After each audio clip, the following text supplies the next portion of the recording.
Be phenomenal every day.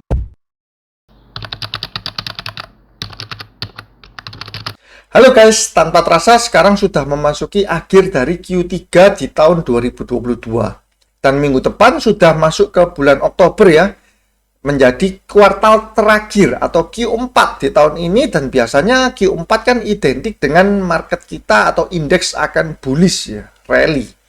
Ada lagi sentimen untuk window dressing yang biasa terjadi di bulan Desember ya, di memasuki akhir tahun.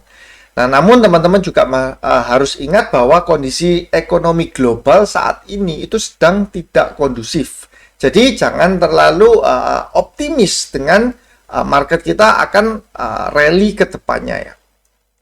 Untuk indeks kita ditutup di level 7040 atau naik 0,065% ya. Selama satu minggu, indeks kita sedikit mengalami penurunan dari level 7130-an menjadi level 7040 ini. Nah, 7040 ini tertolong ya, karena di hari Jumat kemarin itu kan awal sesi satunya itu indeks kita longsor. Kemudian sesi 2-nya tiba-tiba menjadi hijau ya, atau ditutup menguat. Nah, pergerakan asing sendiri ini yang patut kita cermati. Di hari Jumat, asing net buy 230 miliar. Tapi selama satu minggu, asing sudah net sell minus 3 triliun. Jadi asing itu posisinya berjualan. Satu bulan asing masih positif 2,1 triliun untuk foreign flow-nya. Saham yang paling banyak dibeli oleh asing selama satu minggu kemarin adalah Pegas, Mandiri, Unilever, Inco, Medco ya. Namun angkanya sudah tidak signifikan ya, sudah tinggal 160M, 90M, 70M. Sedangkan yang berjualan, nah teman-teman bisa melihat ya, BRI, Astra, BCA, Telkom, ITMG ini adalah top blue chip dengan nominalnya cukup besar, 500 miliar, 400 miliar, 200 miliar. Jadi dari pergerakan ini kita bisa melihat bahwa asing sedang mengurangi porsinya. Kemungkinan karena suku bunganya itu cenderung terus menaik dan ancaman resesi, investor-investor besar itu akan men-switch ya, portfolio mereka dari saham itu akan di-switch bagian ke obligasi, instrumen investasi yang lebih aman. Untuk pergerakan batu bara sendiri masih di level 400-an ya ini. Namun future-nya ke depannya itu sudah terlihat minus untuk saham-saham batu bara, jadi teman-teman juga harus hati-hati. Nah, yang menjadi watchlist saya untuk minggu depan ini adalah yang pertama dari saham-sahamnya Asabri. Ini teman-teman bisa melihat ada kenaikan yang signifikan dari saham Fire. Nah, Fire ini kalau teman-teman sudah sering mengikuti saham ini adalah saham yang kalau misalkan naik adalah ada sentimen dari Asabri. Biasanya seperti itu ini. Ada kepemilikan Asabri 15,58%. Dan di hari Jumat ditutup ARA ya di level 274 atau naik 24,5% ya.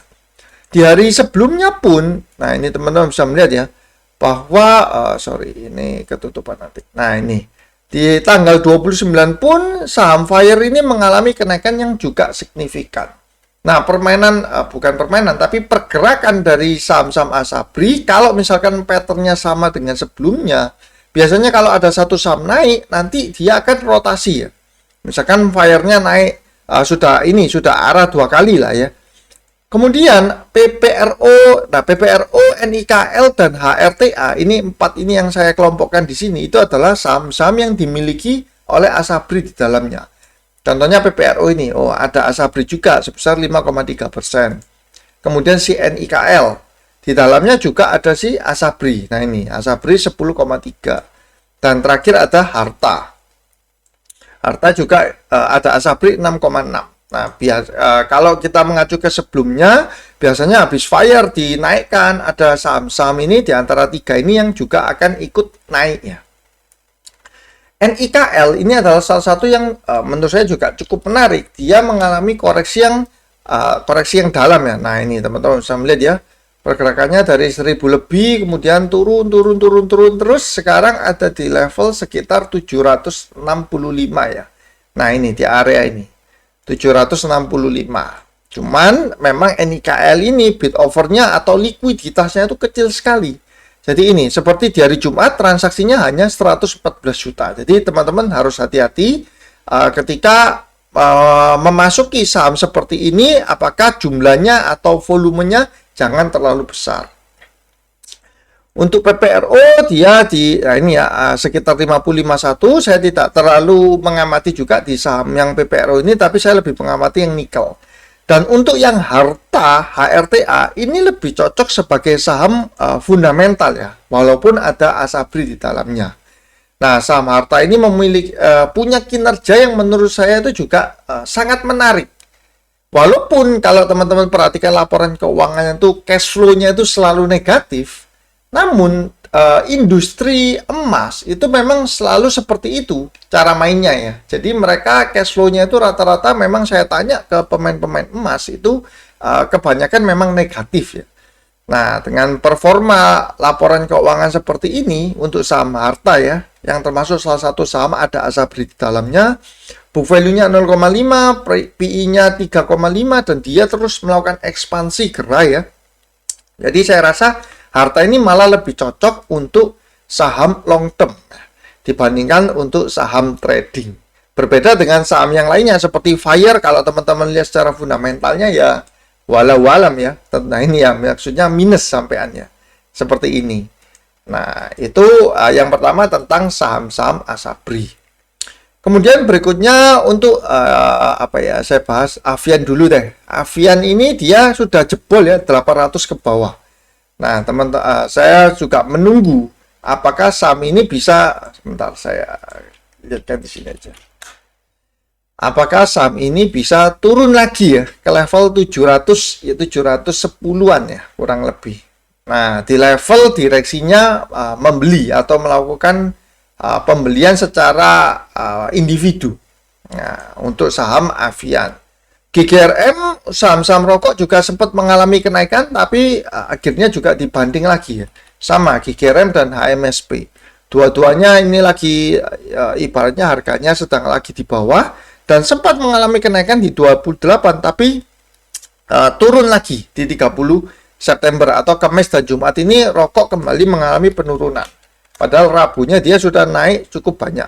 Nah, sama di HM Sampurna juga sama. Hari tanggal 28 atau hari Rabu dia naik ya. Memang tidak sesignifikan si gudang garam. HMSP cuma naik 4%-an ya, kurang lebih. Terus hari Kamis turun dan hari Jumat ini ada sedikit kenaikannya. 0,5.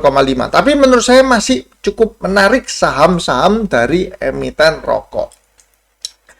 Terus ketika kondisi ekonomi sedang kurang kondusif, memang biasanya sektor yang bertahan adalah consumer good dan juga mungkin perbankan. Perbankan mungkin bisa lebih defensif ya untuk perbankan yang big caps. Dan yang consumer good seperti di video minggu lalu saya sempat bilang itu ada dua tipe ya. Yang pertama adalah yang big cap atau blue chipnya seperti Unilever, Indofood, ICBP, dan yang second linernya ada Aisyah dan Hoki. Untuk second linernya dua-dua sudah pada naik ya, sudah pada terbang duluan.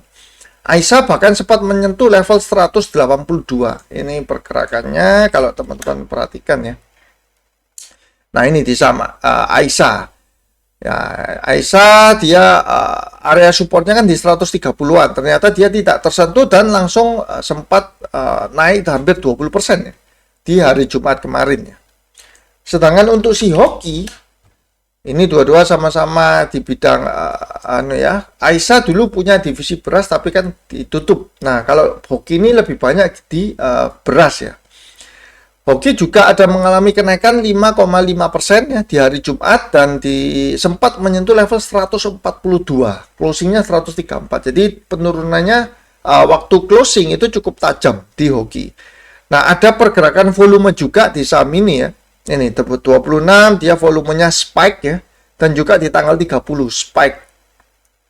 Nah, jadi untuk emiten-emiten consumer good ini masih saya cermati.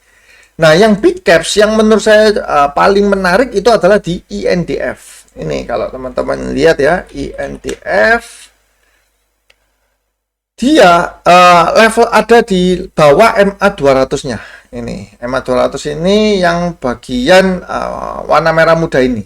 6455 sekarang tinggal 6025. Untuk area bawahnya, area supportnya ada di level 5.700-an ya, 5.750 lah kita bisa bulatkan. Jadi kalau INDF menyentuh area dekat dengan area support, ini salah satu saham yang cukup menarik ya di sektor consumer good yang blue chip.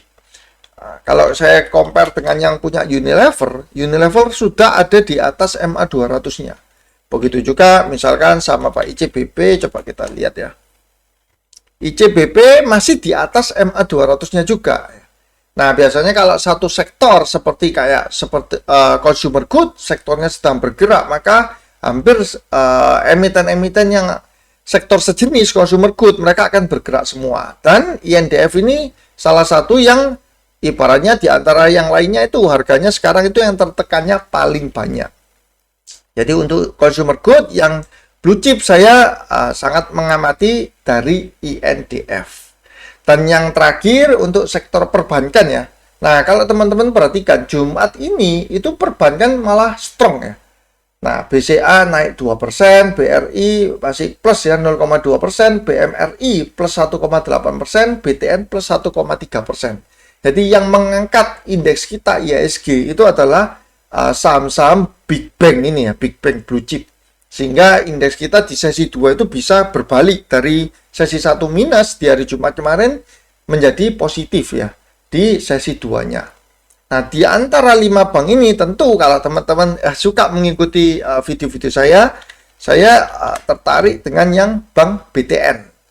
BTN ini juga ya secara ya harganya pun sempat tertekan cukup dalam ya. Loh, ini kok hilang semua indikatornya. Nah, secara bandarmologi memang ada distribusi, tapi angkanya sih tidak terlalu besar ya, 4,9 miliar ya. Dia yang beli adalah YPNI, bentar, ini tanggal di hari Jumat. Coba saya set hingga tanggal 30. Nah, ini ya. AK 19,4 miliar, ada aksi distribusi, YP 10,7 miliar, aset 6,7, YU 10,8. Nah, kalau kita lihat secara pergerakannya untuk short term, tentu support areanya ada di level 1380-an. Jadi kalau teman-teman suka dengan saham-saham Big Bank, bisa mempertimbangkan ya untuk Bank BTN apabila ada di dekat dengan area supportnya. Nah, itu adalah untuk watchlist saya ya, seminggu ke depan memang tidak terlalu banyak perubahan karena memang secara kondisi ekonomi juga kita melihat bahwa kurang kondusif. Jadi saya masih lebih defensif ya untuk saat-saat ini. Menjelang akhir tahun saya rasa indeks kita masih akan tetap terangkat ya. Namun masa peralihan ke Q4 ini nanti akan keluar kan, mulai dirilis lagi laporan keuangan Q3 perusahaan-perusahaan yang saya rasa dibandingkan dengan Q2 performanya akan sedikit berkurang. Jadi itu yang menjadi concern utama saya di Q4 di tahun 2022 ini. Nah, oke guys, cukup sekian untuk video kali ini ya. Semoga dapat bermanfaat untuk teman-teman semua. Seperti biasa, saya doakan semoga teman-teman yang setia menonton video-video saya dapat sehat selalu, semakin sukses dan cuan selalu. See you guys.